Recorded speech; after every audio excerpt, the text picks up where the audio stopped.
جب عورت اپنے شوہر کے بغیر کہنے کے ان کے پیر دبائے تو اسے 70 تولہ سونا صدقہ کرنے جتنا ثواب ملتا ہے۔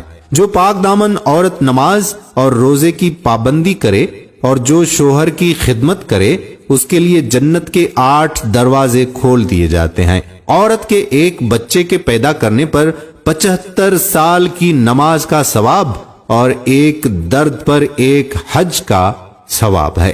باریک لباس پہننے والی اور غیر مرد سے ملنے والی عورت کبھی جنت میں داخل نہیں ہوگی۔ دعا ہے کہ اللہ تعالی ہماری بیویوں کو، ہماری بیٹیوں کو اور ہماری بہنوں کو اپنی حفظ و امان میں رکھے۔ آمین ثم آمین یا رب العالمین۔ میرے پیارے بھائیوں اور میری محترم بہنوں، اس ویڈیو کو اپنی بہنوں کے ساتھ، اپنی بیٹیوں کے